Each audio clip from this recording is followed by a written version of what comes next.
నీ వాక్యము నా పాదములకు దీపమును, నా త్రోవకు వెలుగునే ఉన్నది. Thy word is a lamp unto my feet and a light unto my path. దయచేసి కూర్చోండి. దేవుని అతి పరిశుద్ధమైన నామానికి మహిమ ఘనత ప్రభావం కలుగాక. దేవుని వాక్యాన్ని చదువుకొని ధ్యానం చేద్దాము.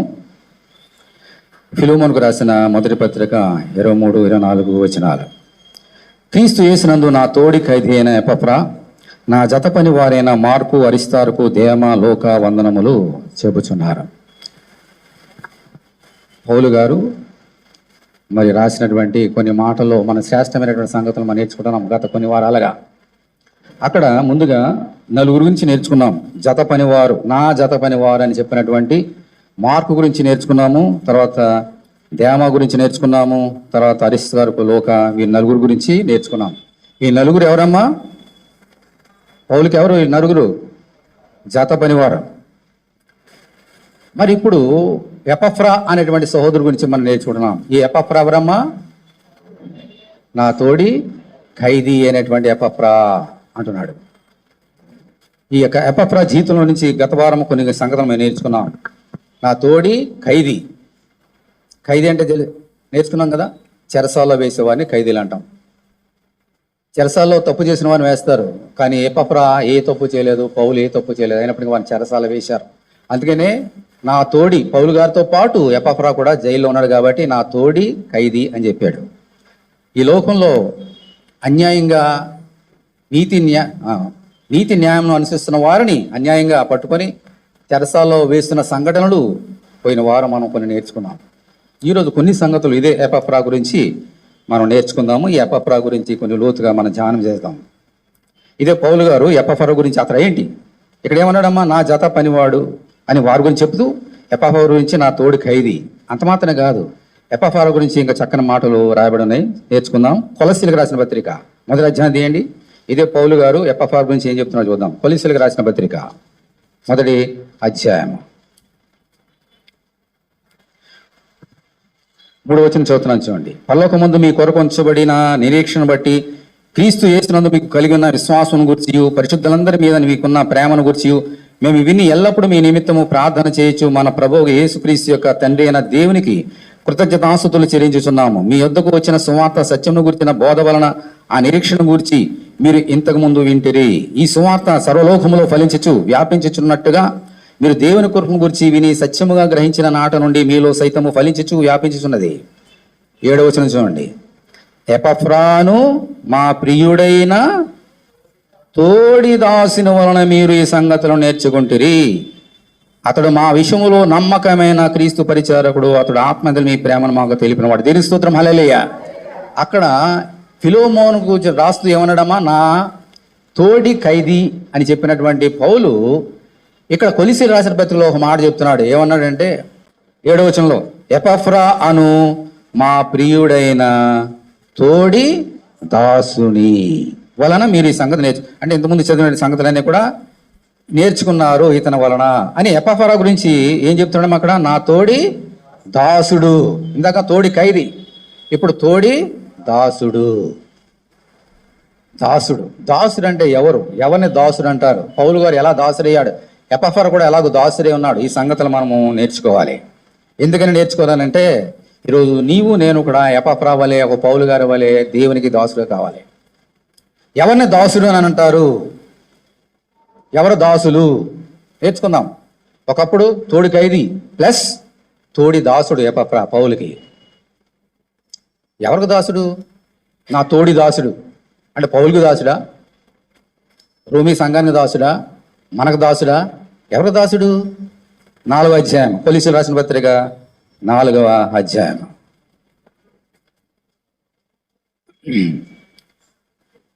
12వ వచనం. మీలో ఒకడును, తర్వాత ఏమందమ్మా? క్రీస్తు యేసు దాసుడనైన ఎపఫ్రా మీకు వందనములు చెప్పుచున్నాడు. మీరు సంపూర్ణులను, ప్రతి విషయంలో దేవుని చిత్తము గురించి సంపూర్ణాత్మ నిశ్చిత గలవారై నిలకడగా ఉండవాలని ఇతడు ఎల్లప్పుడూ మీ కొరకు తన ప్రార్థనలో పోరాడుచున్నాడు. దేవుని స్తోత్రం, హల్లెలూయా. ఏముందమ్మా ఇక్కడ? మీలో ఒకడును క్రీస్తు యేసు దాసుడునైన ఎపఫ్రా. ఎపఫ్రా నా తోడి దాసుడు అన్నాడు పౌలు. ఎవరు దాసుడు? పౌలుగా, కొలిసి సంఘానగా ఎవరికి దాసుడైనా? క్రీస్తు యేసు దాసుడైన ఎపఫ్రా. దేవుని స్తోత్రం. హల్లెలూయా. ఎపఫ్రా యేసు క్రీస్తు ప్రభుకి దాసుడు, మనుషులకు కాదు. మనుషులు కూడా దాసులుగా ఉంటాం, పర్వాలేదు. మనం ఎక్కడ పని చేస్తున్నామో అక్కడ మన దాసత్వం. ఇప్పుడు ప్రైమ్ మినిస్టర్ ఉన్నారు ఇండియాకి, ఆయన మన దేశానికి ఆయన దాసుడు. రాష్ట్ర ముఖ్యమంత్రి ఉన్నాడు, రాష్ట్రానికి దాసుడు ఆయన. నువ్వు ఎక్కడ పని చేస్తున్నావో అక్కడ యజమానికి నువ్వు దాసుడివి, ఎక్కడ పని చేస్తున్నావో అక్కడ దాసురాలివి. అందరూ దాసులే. కానీ ఇది సహజమైన శరీర సంబంధమైన దాసత్వం ఇది. కానీ మనందరము కూడా ఎపఫ్రా జీవితం నుంచి నేర్చుకున్న సంగతి ఏమిటంటే, యేసు క్రీస్తుకి ఎపఫ్రా లేదా క్రీస్తు యేసుకి ఎలాగో దాసుడే ఉన్నాడో, నీవు నేను కూడా యేసు క్రీస్తు అనే క్రీస్తు యేసుకి మనము దాసుగా ఉండాలి. మనం ఎవరికి దాసులు ఉంటామో మనకు తెలుసు, ఆఖరి నేర్చుకోబోతున్నాము. అయితే ఈరోజు మనం నేర్చుకోవాల్సిన సంగతి ఏంటంటే, ఎపఫ్రా క్రీస్తు యేసునకు దాసుడు. ఒక పరీక్ష పెట్టుకో, క్వశ్చన్ మార్క్ పెట్టుకొని హృదయంలో, నువ్వు ఎవరికి దాసురాలివి, ఎవరికి దాసుడివి, ఎవరికి దాసుడు నీవు? క్వశ్చన్ మార్క్ పెట్టుకో. అయితే ఒక్కొక్కటి నేర్చుకుంటున్నాము. ఆ క్వశ్చన్కి జవాబు దొరికితే మనకి ఈ రోజు నుంచి మనం ఎవరి దాసులు ఉండాలమో ఆత్మ సంబంధంగా క్రీస్తు యేసుకే, అనగా మన కొరకు ప్రాణం పెట్టినటువంటి యేసు క్రీస్తుకే దాసులుగా ఉండాలి. మనుషులకు మన దాసులు శరీర సంబంధంగా ఉండొచ్చు, కానీ ఆత్మ సంబంధంగా మాత్రము ఏ మనుషునికి, ఏ దేవతకి, ఈ లోకంలో ఏ ఎవరికి కూడా మనము దాసులుగా ఉండకూడదు. కేవలము మన ప్రభు అయినటువంటి యేసుక్రీస్తుకే మనము దాసులుగా ఉండాలి. దేవుని స్తోత్రం. హల్లెలూయా. ఇదే మనం చెప్తున్నటువంటి అపోస్తుల కార్యములు, అక్కడ చక్కని మాట రాయబడింది. 16వ అధ్యాయం చూడండి, 16వ అధ్యాయం. ఎలాగూ గనక నీవు క్రీస్తు యేసునకు దాసుడిగా ఉండాలని నిశ్చయించుకుంటే అది ఎలాగో బయటకు వెళ్ళిపోతుందో చూద్దాం ఒకసారి. అపోస్తుల కార్యములు 16వ అధ్యాయం చూడండి. అపోస్తుల కార్యములు 16వ అధ్యాయం 16వ వచనం.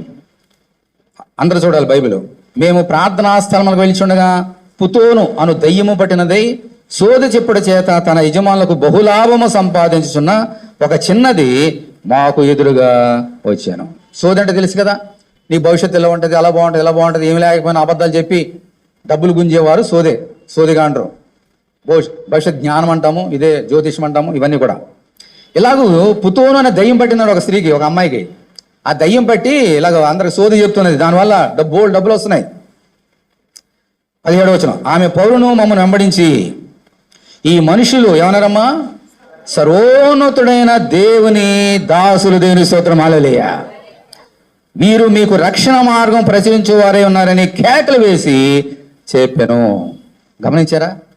నీవు గనక ఈరోజు ఆత్మ సంబంధంగా యేసుక్రీస్తుకి దాసుడుగా, దాసురాలిగా ఉండాలని నిర్ణయించుకుంటే, even the devils know the facts. సైతాను కూడా నువ్వు ఎవరికి దాసురాలో గ్రహించి గజగజ వణుకుతాయి, ఇతరులకు సాక్ష్యం చెబుతాయి. పౌలు గురించి అతనితో ఉన్నటువంటి ఈ యొక్క ఎపఫ్రా ఎంతమంది ఉన్నారో, దేమ కాదు ఇంకా మార్కు ఎంతమంది ఉన్నారో, వీరందరూ కూడా తండ్రి అయిన దేవునికి దాసులు, దేవునికి రక్షణ మార్గం కనపరచడానికి వచ్చినటువంటి దేవుని యొక్క దాసులని సాక్ష్యం చెబుతున్నాయి. మనుషుడు కాదు. ఎవరు చెప్పారు సాక్ష్యము?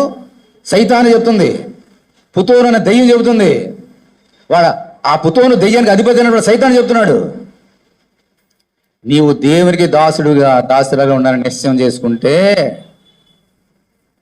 చేసుకుంటే దయ్యాలు కూడా ఆ సంగతి తెలిస్తే, మనుషులకు తెలిసినా తెలియకపోయినా పర్లేదు, మనుషులకు తెలిసినా తెలియకపోయినా పర్లేదు, కానీ దయ్యాలు కూడా తెలుసుకుంటే, మనుషులు నీ గురించి మంచి సాక్ష్యం చెప్పినా చెప్పకపోయినా పర్లేదు, కానీ దయ్యమే నీ గురించి సాక్ష్యం చెప్తుంది ఈ లోకానికి. నువ్వు ఎటువంటి వాడు, నిన్ను చూసి పారిపోతాయి అవన్నీ కూడా. అందుచేత ఈరోజు నిర్ణయం తీసుకోవాలి. నువ్వు ఎవరికి దాసుడిగా ఉన్నావు, దాసురాలుగా ఉన్నావు? యేసుక్రీస్తుకు దాసుడిగా ఉండాలని దేవుడు నేను మాట్లాడుతున్నాడు. సరే, ఇప్పుడు నేర్చుకుందాం. యేసుక్రీస్తు అనేటువంటి లోకరక్షకుడు దాసులుగా ఉండాలని నేర్చుకున్నాం. మరి దాసుడు అంటే ఎవరు? దాసులుగా ఉండాలని నేర్చుకున్నాం. మరి దాసుడు అంటే ఎవరు? ఏం చేయాలి? తెలుసుకుపోతే ఎలా దాసులు ఉంటాం మనం ఆయనకి? నేర్చుకుందాం. మత్తయి సువార్త 8వ అధ్యాయం చేయండి. మత్తయి సువార్త 8వ అధ్యాయం.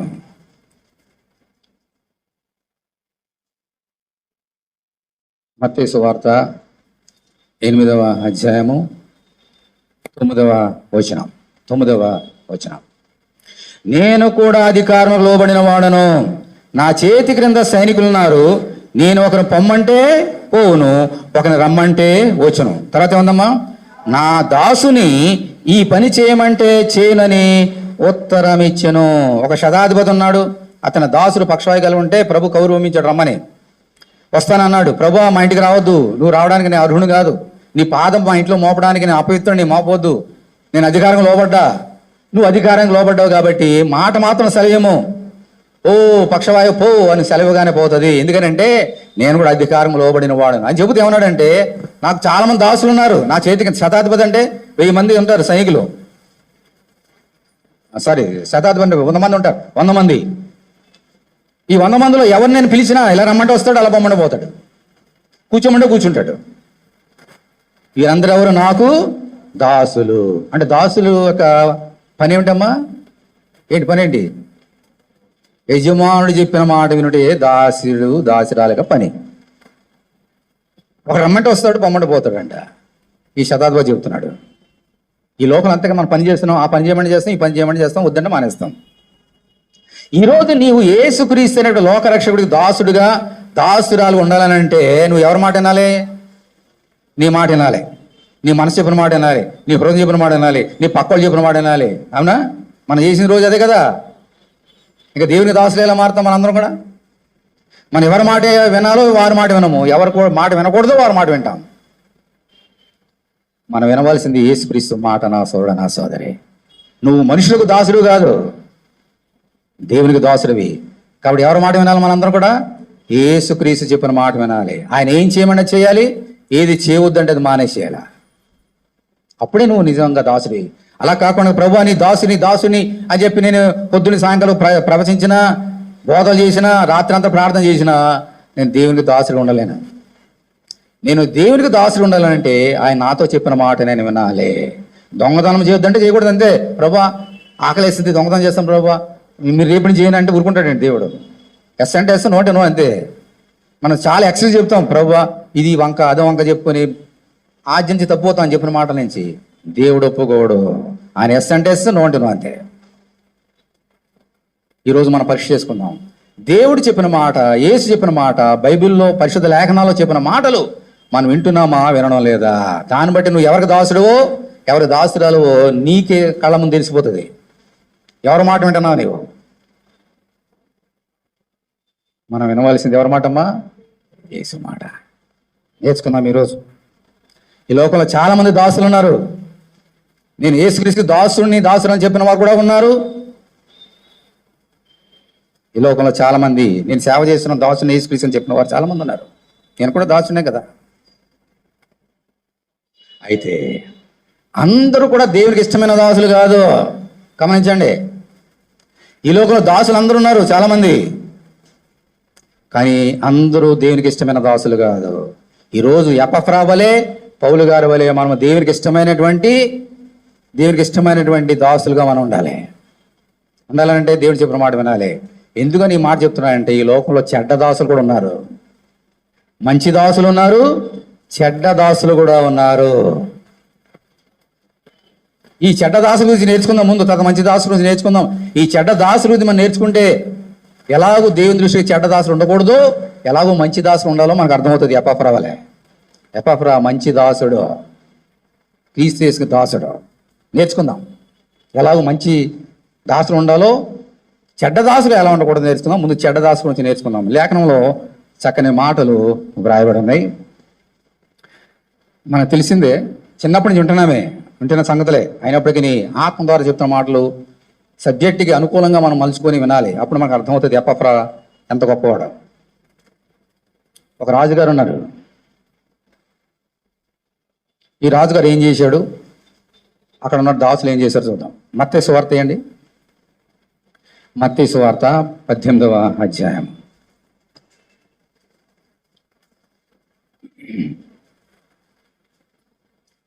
మత్తయి సువార్త 18వ అధ్యాయం.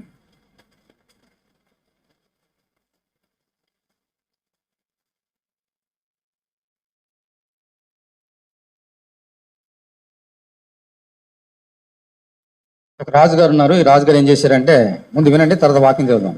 ఒక రాజుగారు ఉన్నారు. ఈ రాజుగారు ఏం చేశారంటే, అందరికి అప్పులు ఇచ్చాడు ఆయన.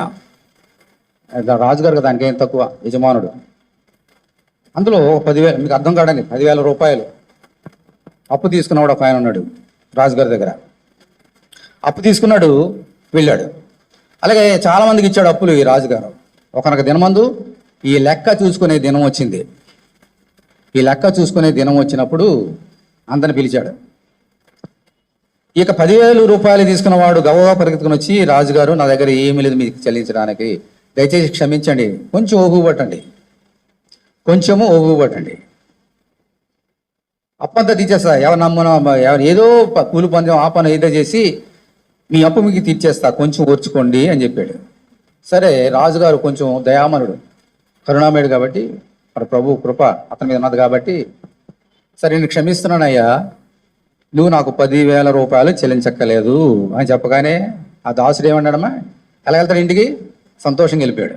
ఇంటికి వెళ్ళగానే ఇతని దగ్గర ఇంకో దాసుడు ఉన్నాడు ఇంటి దగ్గర. ఆ దాసుడికి ఇతను ఏం చేశారంటే 100 రూపాయలు అప్పిచ్చాడు. 100 రూపాయలు అప్పిచ్చాడు. ఎంత? ఆయన ఈయనకి ఎంత ఇచ్చాడు? 10,000 రూపాయలు. అమ్మ, ఈయన ఎంత అప్పు ఇచ్చాడు? 100 రూపాయలు. 100 రూపాయలు. ఆయన లెక్క తీసుకుని రా, నా 100 రూపాయలు చెల్లించాడంట. అయ్యగారు నా దగ్గర ఏమీ లేదు అని చెప్పినప్పుడు ఈయన ఏం చేశాడు? తర్వాత పెద్దరాజు గారు ఏం చేశారు చూద్దాం, చూడండి. 18వ అధ్యాయం 24వ వచనం. అతడు లెక్క చూసుకుని మొదలుపెట్టినప్పుడు అతనికి 10,000 తలాంతులు వచ్చి ఉన్న ఒకడు అతని ఎద్దకు తేబడను. అప్పు తీర్చుటకు వాని ఏమీ లేనందున వాని యజమానుడు వానని, వాని భార్యను పిల్లలను వానికి కలిగిన యావత్తును అమ్మి అప్పు తీర్చుకోనని ఆజ్ఞాపించాను. కాబట్టి ఆ దాసుడు, ఎవరమ్మా? దాసుడు అతని ఎదుట సాగిలపడి మ్రొక్కి నాయడలు ఓర్చుకొనుము, నీకు అంతే చెల్లించనని చెప్పగా ఆ దాసుని యజమానుడు కనికరపడి వానిని విడిచిపెట్టి వాని అప్పు క్షమించను. దేవుని స్తోత్రం, హల్లెలూయా. వాని అప్పు క్షమించను. అయితే ఆ దాసుడు బయటకు వెళ్ళి తనకు 100 ధ్యానారములు అచ్చి ఉన్న తన తోడి దాసులలో ఒకరిని చూచి వాని చెయ్యి పట్టుకొని ఉన్నదా, ఏముందమ్మా, గొంతు పట్టుకొని నీవు అచ్చి ఉన్నది చెల్లింపమనను. అందుకు వాని తోడి దాసుడు సాగిలపడి నా ఎడల ఓర్చుకొనుము, నీకు చెల్లించదునని వానిని వేడుకొనను. గాని వాడు ఒప్పుకొనక అచ్చి ఉన్నది చెల్లించే వరకు వాని చెరసాలలో వేయించను. My God, ఎవరమ్మెతడు? దాసుడు.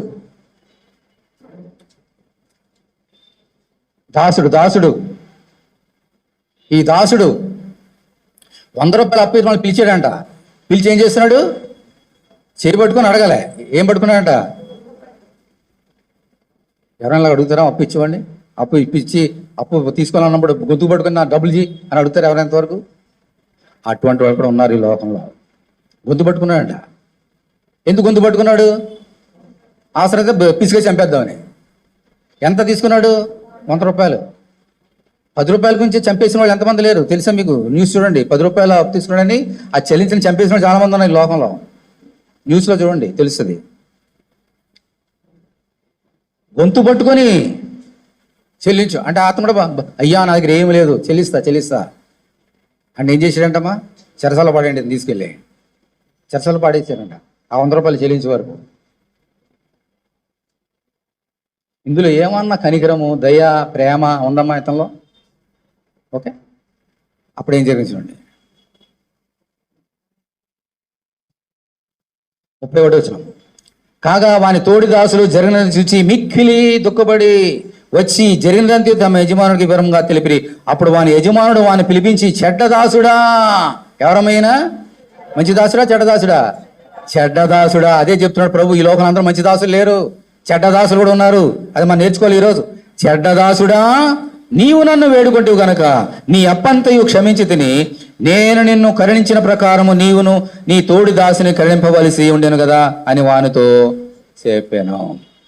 అందుచేత వాని యజమానుడు కోపపడి తనకు వచ్చినదంతయు చెల్లించే వరకు బాధపరచు వారికి వారిని అప్పగించాను. అప్పుడు ఏమంటున్నాడమ్మా యజమానుడు అతను చూసి?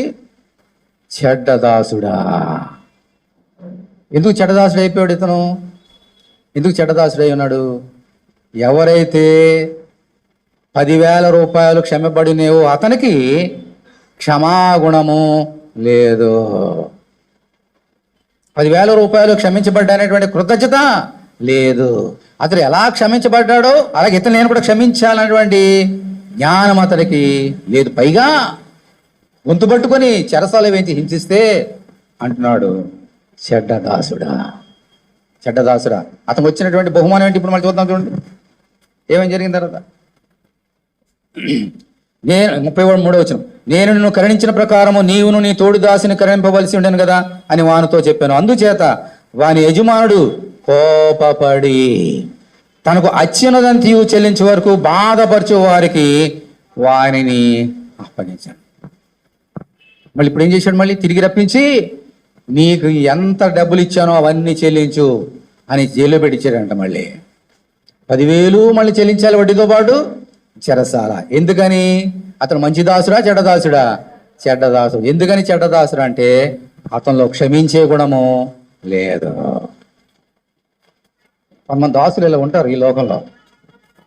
అందుకని అక్కడ ఏమని చూడండి. ఇప్పుడు ఎందుకు చెప్తున్నాడు ఈ మాటలు నీతోటి నాతోటి? 34వ వచనం, అందుచేత వాని యజమానుడు కోపపడి తనకు వచ్చినదంతా చెల్లించే వరకు బాధపరిచే వారికి వాడిని అప్పగించాను. మీలో ప్రతి వాడును తన సహోదరిని హృదయపూర్వకంగా క్షమింపని ఎడల నా పరలోకపు తండ్రి ఆ ప్రకారమే మీ ఎడల చేయను. నేను మిమ్మల్ని క్షమించిన ప్రకారము మీరు కూడా ఒకరొకరు క్షమించండి. మీరు గనక క్షమించకపోతే నేను కూడా మిమ్మలను క్షమించను. అందుకని చెప్తున్నాడు ఈరోజు. మనం ద్వేషించేవారు ఉండొచ్చు, మన మీద చెడ్డ మాటలు పలికేవారు ఉండొచ్చు, మనం అంటే ఇష్టం లేని వారు ఉండొచ్చు, ఎప్పుడు మన మీద పగబట్టేవారు ఉండవచ్చు. వాని చూచి వాని క్షమిస్తున్నావా? వాని చూచి పండ్లు కొరుకుతున్నావా? నీ మీద కోపపడిన వాడిని వంటి ఇష్టం లేని వాడిని చూచి కూడా వాడిని ప్రేమించగలుగుతున్నావా? దేవుడిని క్షమించులాగా వాడిని క్షమించగలుగుతున్నావా లేదా? మనం ఎన్ని పాపాలు చేశామండి ఈ లోకంలో? ఏ భేదం లేదు, అందరూ పాపం చేసి దేవుడు అనుకొచ్చి మహిమను పొందలేకపోతున్నాం కదా. మరి చిన్నతనం నుంచి ఇప్పటివరకు ఎన్ని పాపాలు చేసి ఉంటాం? మరి అన్ని క్షమించడం లేదా యేసయ్య? నీ పాపాలు ఎన్ని ఉన్నాయో తల్లి గర్భను పుట్టిన దేనికొని ఈ దీనికి ఎన్ని పాపాలు చేసావు అన్ని దేవుడు క్షమించాడే. నీ తోడి సహోదరుడు కానీ సహోదరు కానీ చిన్న తప్పు చేస్తే క్షమించలేవా? చెడ్డ దాసురాలు అంటాడు దేవుడు నేను చూసి, నన్ను చూసి. ఆ క్షమాగుణం లేకపోతే మనం ఎప్పుడైనా ఎవరైనా మా కీడు చేశారని అనుకోండి, జీవితాంతకాలం అవి మర్చిపోం. చేసిన మంచిని ఎవరు గుర్తురాదు. చాలా గమనించండి, మనుషుడు ఎంత బలహీనుడో గమనించాలా. ఎవరికైనా మనం మేలు చేసామనుకోండి, ఉపకారం చేసామని అది గుర్తురాదు. ఏదైనా చిన్న పొరపాటు అనుకోకుండా చేస్తే కూడా అదే జ్ఞాపకం వస్తుంది. అతను చూడగానే అదే జ్ఞాపకం వస్తుంది. అప్పుడు అంటున్నాడు, చెడ్డదాసురాలు నువ్వు, చెడ్డదాసుడు నువ్వు అంటున్నాడు. నేను క్షమించాను, పోనీ నువ్వు అనుకుంటున్నావు నువ్వు క్షమించలేవా అని అడుగుతాడు. నిన్ను ప్రశ్న వేస్తాడు. నేను నీలో ఎటువంటి హృదయం ఉంది? క్షమించే గుణం నీకు ఉందా లేదా? ఒకవేళ ఇతను నువ్వు క్షమించకపోతే నీ పాపాలు ఒకళ్ళు క్షమించినా మళ్ళీ వచ్చి ఎక్కడ పడతాయి? నా నెత్తి మీద పడతావు వచ్చి. అమ్మా మిమ్మల్ని నేను క్షమించకపోతే నా తల్లి గర్భను పుట్టిన దేనికొని ఈ దేనికొని తప్పులు పాపాల అన్నీ కూడా ఎక్కడ వచ్చి పడతాయి? నా నెత్తి మీద వచ్చి పడతాయి నా సోదరుడు నా సోదరే. ఇది దేవుడు చెప్తున్నటువంటి మాట. చాలా చాలా జాగ్రత్తగా వినాలి. దేవుడు నిన్ను మంచి దాసుడా అని పిలవాలి కానీ చెడ్డ దాసురాలు అని పిలవకూడదు. ఎపఫ్రా మంచి దాసుడా చెడ్డదాసుడా? మంచి దాసుడు. అలా ఉండాలి. నీలో క్షమాగుణం ఉందా లేదా? దాన్ని బట్టి నీ తెలిసిపోతా. నేను చెప్పక్కర్లేదు నువ్వెవరో నేనెవరు నా చెప్పక్కర్లేదు. మిమ్మల్ని క్షమించకపోతే నేను చెడ్డదాసునే. మీలా గుణం అంటే మీరు చెడ్డదాసురాలే. ఈరోజు ఎలా ఉండాలి? ఎపఫ్రాలు మంచి దాసులుగా ఉండాలి. మొదటిది. రెండో సంగతి,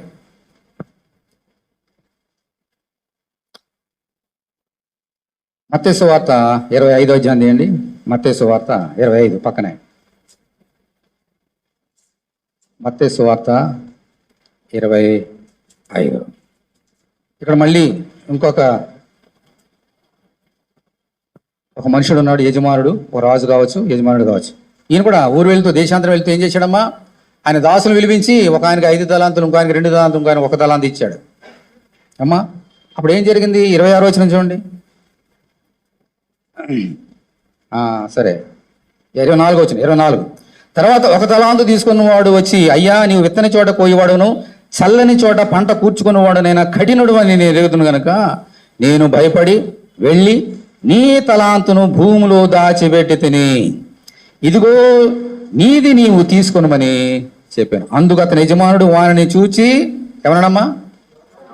ఇంతకమో చెడ్డదాసుడు. ఈయనెవరు? ముట్టి చెడ్డదాసుడు కాదు. ఎవరు? గట్టి చెప్పండి. సోమరివైన చెడ్డదాసుడా. ఇంకో టైటిల్ వచ్చింది, సోమరివైన చెడ్డదాసుడా. నేను విత్తని చోట కోయవాడను, చల్లని చోట పంట కూర్చుకుని వాడని నీవు ఎరుగుదవా? అట్లయితే నువ్వు నా సొమ్ము సహకారి వద్ద ఉంచవలసి ఉండెను. నేను వచ్చి వడ్డీతో కూడా నా సొమ్ము తీసుకునేదని చెప్పి ఆ తలాంతును వాని వద్ద నుండి తీసివేసి 10 తలాంతులుగా వానికి ఇవ్వడి. కలిగిన ప్రతి వానికి ఇవ్వబడను, అతనికి సమృద్ధి కలుగును. లేని వాని వద్ద నుండి వానికి కలిగిన తీసివేయబడను. దేవుడు మనకి కొన్ని తలాంతులు ఇస్తాడు. మన ఈ లోకంలో జీవించినది ఎవరి కోసం అమ్మా? మన కోసం కాదు. ఎవరి కోసం? దేవుని కొరకు. దేవునికి ఏది ఇచ్చినా కూడా, ధనాన్ని ఇచ్చాడా, ఉద్యోగాన్ని ఇచ్చాడా, మంచి సదుపాయాలు ఇచ్చాడా? ఎవరి కోసం బతకాలి? నువ్వు నేను దేవుని కోసం బతకాలి. కానీ దేవుని కోసం కాక నా కోసం బ్రతుకుతే ప్రభు నన్ను చూసేమంటాడు, సోమరివైన చెడ్డదాసుడా. నువ్వు ఏదైతే నీవు కలిగి ఉన్నావో అవన్నీ దేవుడు ఇచ్చిందే. ఈ తలాంత్ ఎవరిచ్చారు అతనికి? ఒక తలాంతు ఆయన ఇచ్చాడు కదా. ఆ తలాంతుని ఏం చేయాలి ఆయన? ఓ తలాంత్ ఇచ్చాడు నా యజమానుడు అని చెప్పి నమ్మకంగా ఆ తలాంతిని సద్వినియోగం చేసుకోవాలి. ఏం చేశాడంట? పాతి పెట్టాడంట. పైగా పాతి పెడితే పాతి పెట్టాడు. యజమానుడు గురించి ఎటువంటి అభిప్రాయం ఉన్నది? నువ్వు ఎత్తని చోట పోయేవాడు, చల్లని చోట కూర్చుకున్నవాడు, అమ్మో నువ్వు మామూలుడు కాదు అని యజమానుడే యజమానుగా చిత్రీకరిస్తుంటే అప్పుడు దేవుడు అంటున్నాడు, ఓ సోమరమైన చెడ్డదాసుడు. మనం కూడా అంతే కదా. దేవుడు మనకి ఇచ్చినటువంటి తలాంతులు దేవుని కొరకు ఉపయోగించాలి. దేవునికి వ్యతిరేక్తమైన సంగతులు ఒక్కడు కూడా మనం చేయకూడదు. దేవుడు మనం ఏ పని చేయాలో ఆ పని చేయాలి. ఏది చేయమని చెప్పాడో అది చేయాలి. లేకపోతే మనం ఎవరంట సోమరులం అమ్మా. అది ఎలా? దేవునికి చేసే పని ఏదైనా కావచ్చు. ఇప్పుడు దేవునికి సేవ చేయాలంటే ఇప్పుడు నీ పక్కన వచ్చి నిలబడతాడా యేసయ్య? మరి దేవునికి ఎలా సేవ చేయగలుగుతావు? ఈ తోడు మనిషి చేసిన అది సాయమే. దేవునికి మందిరంలో ఏ చిన్న పని చేసినా అది దేవునికి మహిమకరమైనటువంటి సంగతే. నీకు దేవుడు అప్పగించిన పని నువ్వు చేయకపోతే సోమరి అంటాడు నిన్ను. అలా ఉండొద్దు. మీరు మార్చుకోండి మనసులో. ఈ బాధ్యత నీకు అప్పగించాడు దేవుడు, తలాంతి ఇచ్చాడు, దాన్ని కప్పెట్టద్దు. సోమరిగా ఉండొద్దు. దేవుని ముందరకు వచ్చి పని చేయి, ఇతరులకు సాయం చేయి, అప్పుడు దేవునికి మహిమ. లేకపోతే సోమరి అంటాడు. మన అందరూ కూడా సోమలు అంటాడు. మూడవది, రోమిలకు రాసిన పత్రిక 16వ అధ్యాయం తీయండి.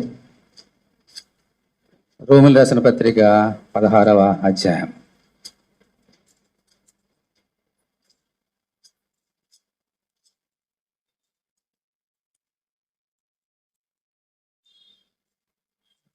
అధ్యాయము 17వ వచనం. సహోదరులారా, మీరు నేర్చుకున్న బోధకు వ్యతిరేకముగా భేదములను ఆటంకములను కలిగజేయవారిని కనిపెట్టి ఉండడని మిమ్మల్ని బతిమాలుకొనుచున్నాను. వారిలో నుండి తొలగిపోవుడి. ఇప్పుడు చాలా జాగ్రత్తగా వినండి. అట్టివారు మన ప్రభువైన క్రీస్తుకు కాక తమ కడుపునకే దాసులు. వారు ఇంపైన మాటల వలన ఇచ్చకములను నిష్కపటల మనసులను మోసపుచ్చుదురు. మీ విధేయత అందరికీ ప్రచురమైనది కనుక మిమ్మల్ని గూర్చి సంతోషించుతున్నాను. మీరు మేలు విషయమే జ్ఞానులను, కీడు విషయమే నిష్కపటలై ఉండవాలని కోరుచున్నాను. దేవుని స్తోత్రం. హల్లెలూయా. ఇక్కడ కొంతమంది ఇంకో 3 గుంపు ఉన్నారు దాసులు. మీరు క్రీస్తుకు కాక ఎవరికి దాసులంట? మీరు కడుపుకే దాసులంట. అంటే దాని అర్థం ఏంటి? కడుపు దాసులు అంటే ఏంటమ్మా? కడుపు ఎవరైనా దాసులు ఉంటారా? ఏంటి కడుపు దాసులు అంటే ఏంటి? ఏమి తిందుమో ఏమి త్రాగుదామో ఇంతే. ఇప్పుడు నేను మీ ఇంటికి వచ్చి వాక్యం ప్రకటించడానికి ప్రార్థనకి వచ్చాను అనుకోండి, ప్రార్థన అయిపోగానే ఏం పెడతారా, ఏం తిందామా, ఏమిస్తారా, జోబులు అటుపక్క జోబులు చూసుకుంటా, ఇటువంటి ప్లేట్లు సాసర్లు చూసుకుంటా. అప్పుడు నేను ఎవరినంట? నేను ఎవరికి దాసుని? క్రీస్తు కాదు, నా కడుపు దాసుడు. నేను ఎవరు చెప్తున్నారు ఈ మాట? నేను చెప్తున్నా. ఎవరు చెప్తున్నారు ఈ మాట? ఎవరు చెప్తున్నారు? దేవుడు. అంటే దేవునికి తెలిసే లేదా నేను ఎటువంటి దాసునో, ఈ దాసులు ఎలా ఉండాలని తెలిసే లేదా చెప్తున్నాడు. ఆయన ఒకసారి 5 చేపలు 2 చేపలు 5 నెలలు పంచిపెట్టేశాడు. శుభ్రంగా తిన్నారు హాయిగా. మరి చేపల కూర పెడితే ఎవరు తింటారండి? హాయిగా తింటారు, పైగా చక్కగా ఏసుక్రీస్తు పెడితే ఇంకా రుచికరంగా ఉంటాయి కదా. బాగా తిన్నారు. తినేసి ఆ నెక్స్ట్ డే అని ప్రభు దగ్గరకు వస్తే ఆయన కనపడలే. చాలాసార్లు చెప్పా. ఆయన వెతుక్కుంటూ ఎక్కడో ఆ గలిలే సముద్రం అద్దరుకుంటే అక్కడ వెళ్ళి పడవలు వేసుకుని వెళ్ళిపోయారు. ప్రభువా ఎక్కడున్నావా, వెతుక్కుంటూ వచ్చావని. ఓహో, నా బోధ వినడానికి వచ్చారా, కూర్చోండి వాకింగ్ చెప్తాను అని అనలే ఆయన. ఎందుకయ్యా నన్ను వెంబడిస్తారు మీరు ఎవరి దాసులు అని తెలుసు. నిన్న చేపలు కూర పెట్టాను, ఈరోజు మటన్ కూర పెడతాను వచ్చాను నా దగ్గరికి. దేని వాక్యం వినడానికి రాలేదు. మీరు కడుపులకు దాసులు. క్షయమైన ఆహారం గురించి మీరు వస్తున్నారు, నేనేమో అక్షయమైన ఆహారాన్ని ఇస్తున్నా అని గద్దించాడు. వారందరూ కూడా ఈ లోకంలో చాలామంది అలా ఉన్నారు. వారు తమ కడుపులకి దాసులు.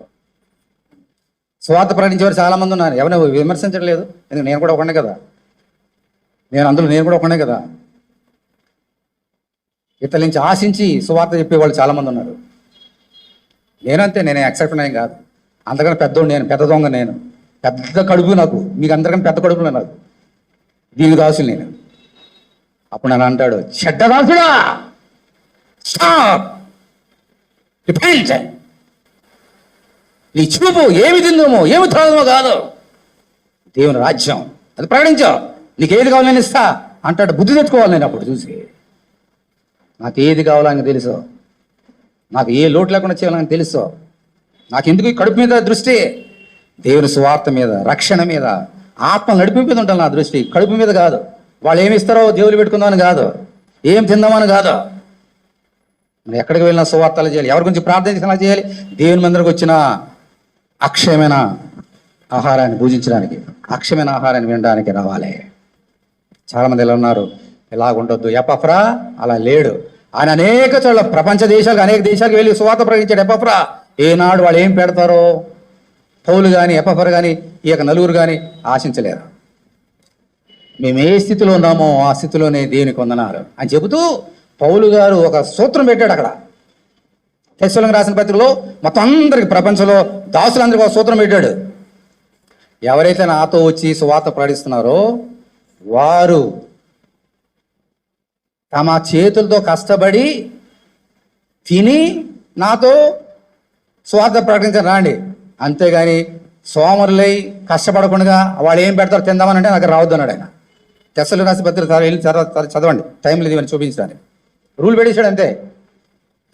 ఎవరైనా సొంతంగా వండుకొని తిని రండి నా దగ్గరికి సువార్త ప్రకటించడానికి అన్నాడు. ఎందుకని?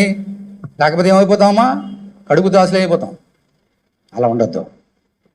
ఎపఫ్రా అటువంటి కాదు. ఇప్పుడు 3 సంగతులు నేర్చుకున్నాం. ఏమిటమ్మా? మొట్టమొదటిది చెప్పండి, ఇతరులని క్షమించే గుణం నీలో ఉందా లేదా? అయ్యే పట్టి కూర్చోవద్దు. రెండవది, దేవునికి ఇచ్చేటువంటి సమయాన్ని దేవుని కొరకు వినియోగిస్తున్నావు లేదా? లేదా సోమరులుగా ఉంటున్నామా? ఈరోజు పులిస్ స్టాప్ పెడదాం సోమరతనానికి, పని చేద్దాం దేవుని కొరకు. మూడవది, కడుపు గురించి ఆలోచన చేయకండి, దేవుని గురించి ఆలోచన చేద్దాం. అప్పుడు మన చెడ్డ దాసులు ఉండకుండా ఉంటాం. ఇప్పుడు మంచి దాసులు ఎలా ఉండాలో గవ్వగా చెప్పి ముగిస్తారు. వినండి, క్లుప్తంగా చెప్పి ముగిచ్చేస్తా.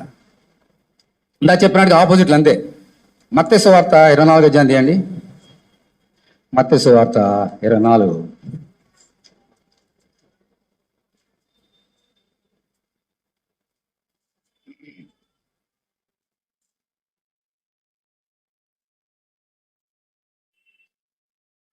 నలభై 45వ వచనం. యజమానుడు తన ఇంటి వారికి తగిన వేళను అన్నము పెట్టుటకు వారి పైన ఉంచిన నమ్మకమైన వాడును బుద్ధిమంతుడైన దాసుడెవడు? Question mark. తనకు జవాబు ఆయన చెప్పేశాడు యేసయ్య. యజమానుడు వచ్చినప్పుడు ఏ దాసుడు ఇలాగూ చేయుచుండుట అతడు కనుగొనును, ఆ దాసుడు ధన్యుడు. దేని స్తోత్రం, హల్లెలూయా. అతడు తన యావదాస్తి మీద వానించినని మీతో నిశ్చయముగా చేయవచ్చున్నాను. ఎవరు మంచి దాసుడు? మంచి దాసుడు అంటే ఇక్కడ 2 డెఫినేషన్ ఇచ్చాడు ప్రభు, 2 యాడ్ చేశాడు. నమ్మకమైన వాడును బుద్ధిమంతుడైన దాసుడు ఎవరంటే, ఏ యజమానుడు తను వచ్చినప్పుడు తాను చెప్పిన మాట విని ఆ ప్రకారంగా చేస్తున్నాడో ఆ దాసుడే నమ్మకమైన వాడు, బుద్ధిమంతుడు. ఇప్పుడు నేను ఉన్నాను, మా ఇంట్లో పని మనిషి ఉంది, దాసురాలు దాసుడు. నేను బయటకు వెళ్తే అమ్మ మొక్కలకు నీళ్ళు ఏం చెప్పి బయటకు వెళ్ళిపోయా. వేస్తానా అయ్యారు అని చెప్పింది. వచ్చా, నీళ్ళు లేవు, ఏమి లేవు, ఎండిపోయి ఉన్నాయి చెట్లు.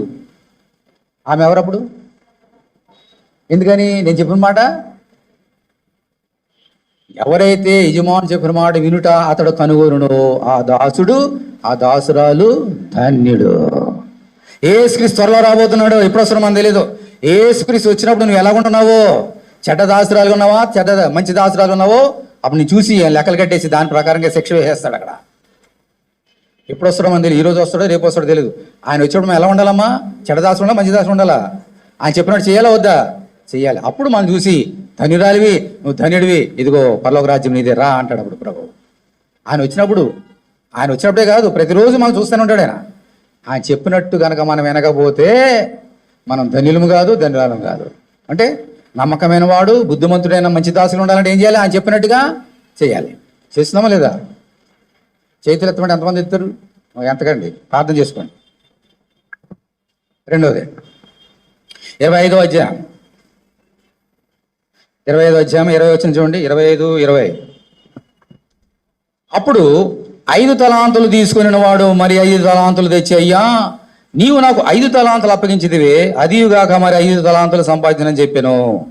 అతని యజమానుడు, బడా నమ్మకమైన మంచి దాసుడా. ఓహో, ఎన్ని మాటలు పెట్టాడండి. ముందుగా బడా అనే మాట మామూలు మాట కాదు.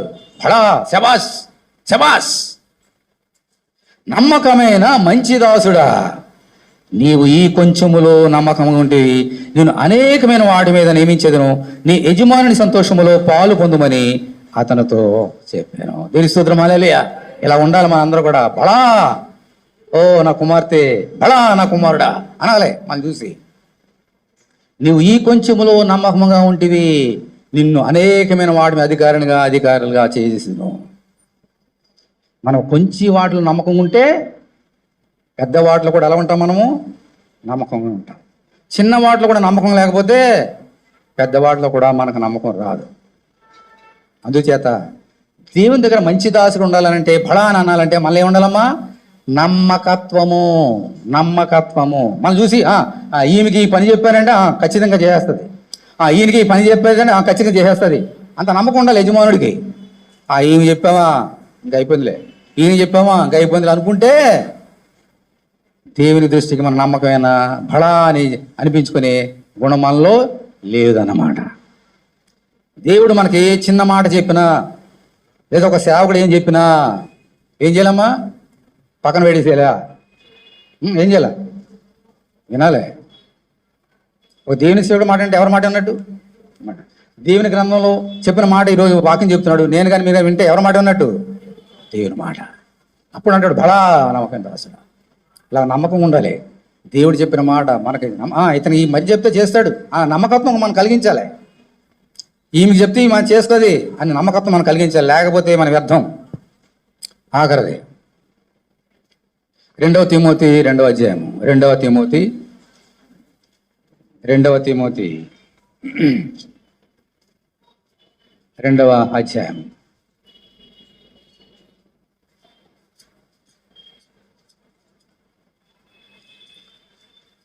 26 వచ్చిన చూడండి. 2:26. సత్య విషయమైన అనుభూజ్ఞానము వారికి కలుగుడికై దేవుడు ఒకవేళ ఎదురాడు వారికి మారు మనసు దయచేయను, అందువలన సాతాను తన ఇష్టము చొప్పున చెరబట్టిన వీరు వాని ఇరులో నుండి తప్పించుకుని మేలుకొనుదేమో అని. ఇప్పుడు చూడండి ఏముంది తర్వాత, ప్రభు యొక్క దాసుడు, అది నువ్వు కానీ నేను కానీ ఎవరైనా సరే, అట్టి వారిని సాత్వికముతో ఏం చేయాలంట? శిక్షించుచు జగడమాడక అందరి ఎడల సాధువుగాను బోధింప సమర్థుడుగాను కీడును సహించువాడుగాను ఉండవలెను. మన ఇతరులు ఎవరైనా తప్పుపోతున్నారు అనుకోండి, ఎవరైనా తప్పుపోయి దేని వాక్యాన్ని వ్యతిరేకంగా చేస్తుంటే అది ఊరుకోమని చెప్పాడు దేవుడు. ఏం చెప్పాడు అక్కడ? ఏముంది అక్కడ? సాత్వికంతో వారిని శిక్షించండి. అమ్మ నువ్వు చేసిన తప్పు గద్దించు. అది నిజమైన దాసుడు, మంచి దాసుడు కానివది. పోతే నాకెందుకు, నాకు వచ్చే కానుకలు నాకు వస్తున్నాయి, దశంభాగాలు నాకు వస్తున్నాయి, వాళ్ళు ఏం పోతే నాకు ఎందుకులే అనుకుంటే ముట్టుకే వేస్తాడు నన్ను దేవుడు. మంచి దాసుడు చేసే కార్యం కదండి. ఇప్పుడు నేను ఒక తిట్టినందుకు వాళ్ళు వెళ్ళిపోయినా పర్వాలేదు, వాళ్ళు బాగుపడితే చాలు నాకు. దేవుడు చెప్పాడు ఆ మాట. వారిని శిక్షించు, తప్పు చేసినప్పుడు గద్దించు. లేదా సైతాన్ని పట్టుకుంటే వారి జీవితం నాశనం చేస్తాడు సైతానుడు వారిని పాడు చేయకుండా ఉండాలంటే నువ్వు గద్దించు, వారిని శిక్షించు. శిక్షించడం అంటే మామూలు మాటల అలా చేసినప్పుడు అప్పుడు దేవుడు సంతోషిస్తాడు. వెరీ గుడ్, నేను చెప్పిన మాట వింటున్నావు, సంఘాన్ని కాపాడుకుంటున్నావు, నా బిడ్డల్ని సైతాన్ని ముట్టకుండా నువ్వు సాయం చేస్తున్నావు, వెరీ గుడ్, చెయ్యి అని అంటాడు. అంతేగాని ఎవరేం చేసినా సరే మీ ఇష్టమమ్మా అని వదిలిపెట్టేస్తే అది మంచి దాసుడు చేసే కార్యము కాదు. ఇందులో మోమాటం ఉండొద్దు, భయం అసలు ఉండొద్దు. అందుకని ప్రభు దగ్గరకు వచ్చి ఏమన్నా తెలుసావా, యేసయ్యా నువ్వు మోమాటం లేనివాడును, ఎవరిని లక్ష్య పెట్టేవాడు అనియు, దేవుని యొక్క మాటలని సత్యముగానే బోధించినావని మేము ఎరుగుమన్నారు. దేవుని స్తోత్రం, హల్లెలూయా. ఇది నిజమైన దాసుడు చేయవలసిన కార్యం. నిజమైన దాసుడు మోమాటం ఉండొద్దు, మనుషులు భయపడొద్దు. వాళ్ళు ఏమనుకుంటారో, ఏమంటారో, ఏం చేస్తారో, రేపొద్దున నాకు వస్తారో వెళ్ళిపోతారో, భయం ఉండొద్దు. అవన్నీ దేవుడు చూసుకుంటాడు.